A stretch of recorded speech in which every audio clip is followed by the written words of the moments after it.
with Sleep by Phoenix Family Birth here, and I wanted to share some insight that I have um, after watching several different threads unfold today on my Facebook, different mom groups that I'm in, where moms are posting that their babies of various ages, be it 4 months, 7 months, 15 months, aren't sleeping through the night and they are exhausted.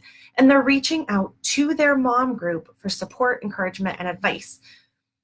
But that's not what's happening. They're getting really well-meaning responses, but the responses are bad. They're not good.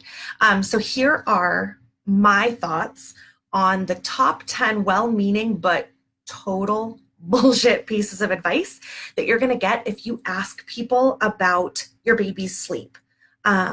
If you make a post that says, my baby is not sleeping through the night, please help, I'm tired, I'm exhausted, it's impacting me at work, it's impacting me at home, I know that my baby is really fussy because he or she isn't getting enough sleep. Here's what people may tell you, and here's how to know whether it's great or terrible advice. So if you're watching along, I would love for you to say hello so that I know you're here. If you're watching the replay, drop your favorite sleeping emoji. Mine is the little one where the eyes are closed and it's like Z coming out of the head. Okay. The first piece of really crap advice that you're going to hear is give your baby more solids. Okay. A couple things about that. Solids can be introduced safely according to your pediatrician and what resource you are getting your information from between 4 and 6 months old. Signs of readiness do include interest in food. So a lot of families will say, well, they watch my bite and they watch me eat and they're really trying to grab at my food. That is an early sign of readiness for solids, but it's not the most reliable. Really, when your baby can sit up independently and they lose their tongue thrust reflex. So if you put some food into their mouth or you put a spoon at the front of their mouth, if your baby goes and pushes it right back out, they're not really ready for solids anyway. If they take it in toward the back of their mouth and kind of mush and munch a little bit, that is a sign of solids readiness. But really what's important here is that breast milk or formula needs to be your baby's main source of nutrition for a year. Solids can be introduced between 4 and 6 months old, and once those signs of readiness occur, but solids are not meant to replace the breast milk and formula in your baby's diet, and filling your baby trying to tank them up on solids isn't going to help them sleep better. We know that more solids throughout the day, there's no evidence that it helps babies sleep better. Studies show it over and over and over that giving your baby cereal does not make them sleep better, that putting cereal in a bottle does not make them sleep better. Pediatricians, clinical sleep providers, lactation consultants all agree that this is not a method that really works for improving sleep. And really, in fact, putting cereal into your baby's bottle can be dangerous. If your doctor prescribes it, and there are medical reasons that your doctor may prescribe it, one of it being severe cases of reflux, that's not what I'm talking about here. I'm talking about just adding purees or cereals to your baby's bottle in the hope that they're going to sleep through the night. Not a good idea. It alters the balance of the nutrients that your baby is getting. It increases the carbs without leveling out the other nutrients. And it can prevent your baby from getting the adequate balance of nutrients and the adequate volume of formula or breast milk that they need in that bottle. So that can hinder proper growth and development. And honestly, because your baby is used to regulating volume on a liquid, they don't yet have the ability to regulate volume of a solid the same way. And so if it's coming from a bottle, they don't have that same tummy to brain satiety message that says, okay, I'm full and I can stop. And so later on down the road, that can increase your baby's risk of weight gain and diabetes later in life, which, are not things that looking for. Hey, Tori, good to see you. Okay, number 2, the next piece of sleep advice that's really well-meaning but total bullshit is this. My kid didn't sleep through the night until he was 3 years old, or my daughter never slept until she was 2, or my kid's 5 and still waking up 3 times a night. Okay, well-meaning, you're trying to show solidarity, you're trying to commiserate, but it doesn't help. If a mom is reaching out or a dad is reaching out, if a parent is reaching out because they want help with their baby's sleep, telling them, well, you're just in the trenches for another couple of years, doesn't make them feel better. It increases their anxiety and their fear and may cause them to give up on trying to help their baby sleep better, which can honestly increase sleep deprivation to a point where it is critically dangerous. We'll be talking about that soon, the dangers of sleep deprivation, short term and long term. But for today's purpose, trying to help commiserate with somebody by saying, my baby didn't sleep through the night until they were 2 or 3 years old, that's not normal. It's just not biologically normal. If the same mom came into the group and said, my baby's 18 months old and they're not showing any signs of walking yet, they're still struggling to crawl, you wouldn't be like, yeah, my baby was 3 before he started walking. It's normal, because that's not normal. When an intervention needs to happen, then we need to not be afraid of intervening and teaching our baby this skill. It is common for babies not to be sleeping through the night, but that doesn't make it normal. It's super common to have bad eyesight, but we don't just say, you're screwed. No, we fix it. We treat it. We give glasses. We prescribe contacts. Like we have the ability to work with our biology in a way that helps us to feel better and be healthier. So commiseration and solidarity are good, but perpetuating false normal and just saying, well, you're screwed, not helpful. Okay. Number 3, the next piece of really well-meaning but really bullshit advice that you're going to hear is all babies need to wake up throughout the night. It's biologically necessary. So this is not bullshit because it's not true, because it is true.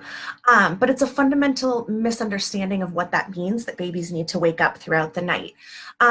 Yes, the human body in infancy is designed to prevent long stretches of super deep sleep.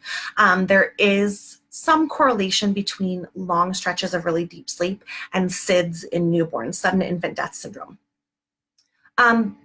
But that's for newborns. Our newborns are not meant to sleep 10 to 12 hours through the night. That is not biologically normal. They do need to wake up through the night.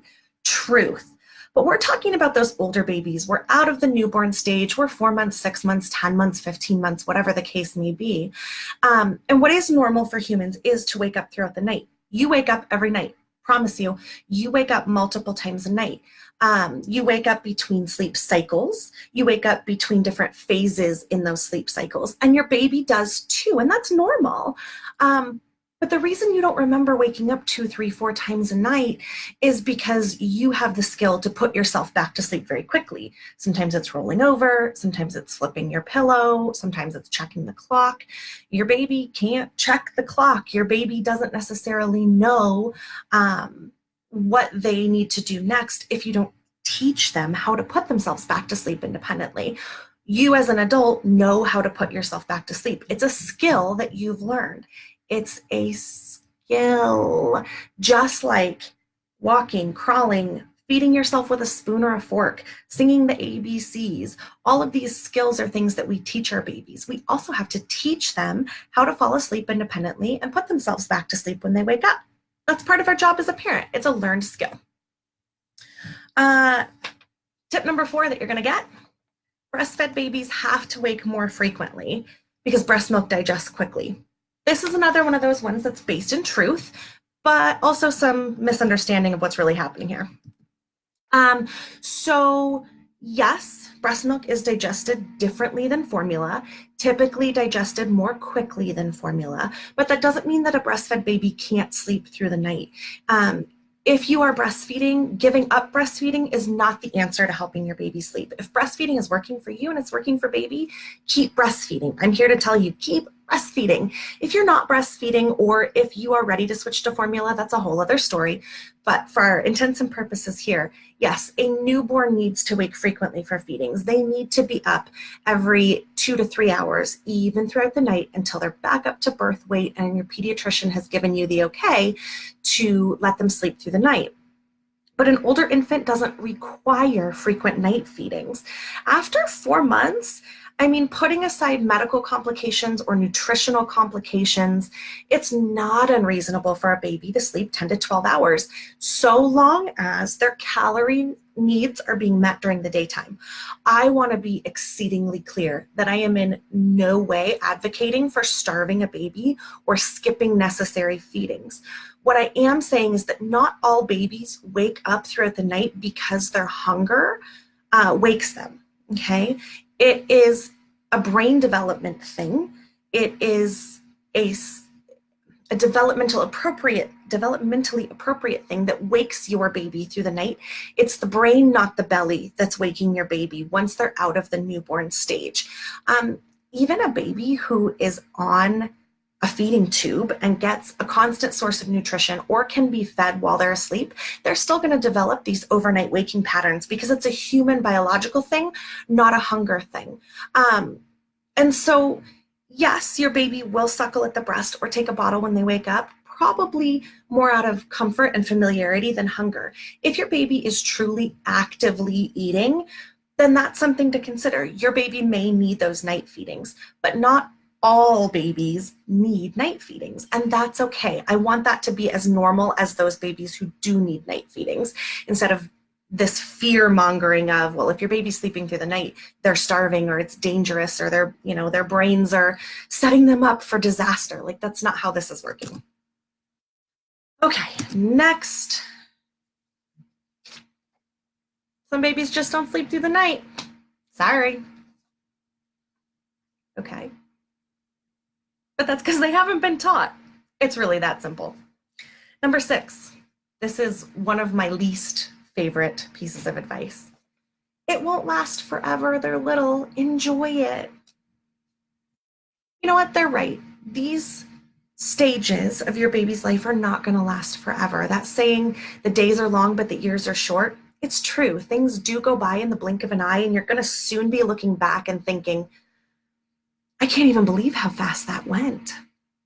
But when we're talking about being tired and exhausted and